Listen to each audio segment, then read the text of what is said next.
All right. So I think this is recording. For this problem, for problem 13, they're actually just wanting us to read off the coordinates, read off points off of a graph, which sounds pretty easy to do, and it is if you understand the notation. So for part A, f evaluated at negative 10, well, in function notation, these f are the y coordinates. And inside the parentheses, the input to this function is the x coordinates. So when x is negative 10, I'm interested in this point that's on the graph. And when I look at the coordinates of that point, the x coordinate is negative 10. And the y coordinate to me looks to be positive 4. So that's my answer 4. F evaluated at negative 10. What is the y coordinate when x is negative 10? If you're on this graph, has to be 4. For the next one, same idea, but when x is negative 8, when x is negative 8, what's the y coordinate? The y coordinate appears to be 2. So f evaluated at negative 8 is equal to 2.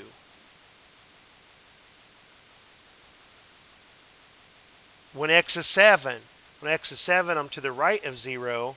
Here's x is 7, so I'm interested in this point on the graph. This has coordinates 7 comma negative 1, it looks like. So that's f evaluated at 7. What's the y coordinate when x is 7? Negative 1. All right.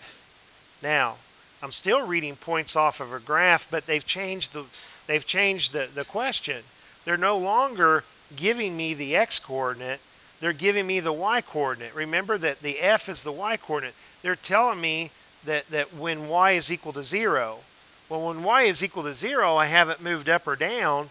If I look at my x-intercepts and I look at the coordinates of these 6 points, you haven't moved up or down, so the y coordinates are all 0. So over here, this point is negative 6 comma 0. This point looks to be negative 2 comma 0. I don't have much room to write it, but hopefully you can see. Here at the origin, 0, 0.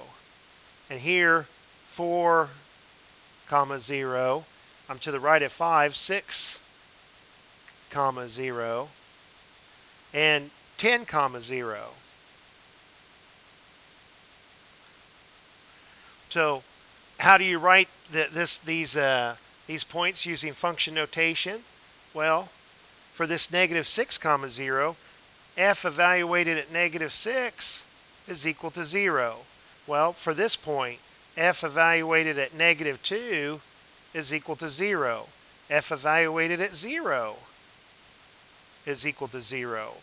This input of x produced one output, 0. And at 4, f at 4 is 0. Well, so is f at 6. And so is f at 10. So it wanted the x values. It says for what values of x? Well, these first numbers of each pair are all the x's. It said, what's the x that produces this y value? These 6x values produce these 6 zeros as y coordinates. So the answer for D is just this list of x's. Negative 6, negative 2, x equals 0, x equals 4, x equals 6, and x equals 10. Okay?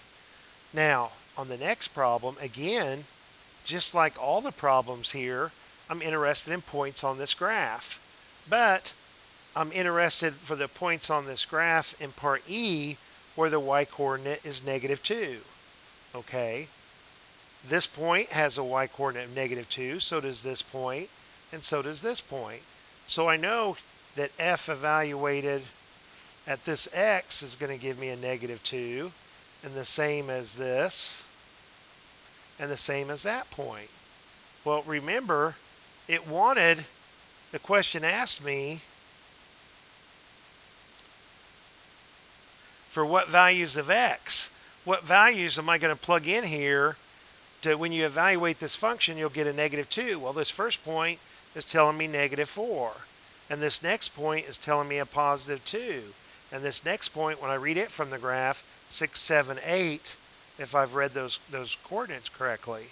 So it's these x values of x equals -4, x equals +2, that's a 2, and x equals 8. So hope that helps. Talk to you later.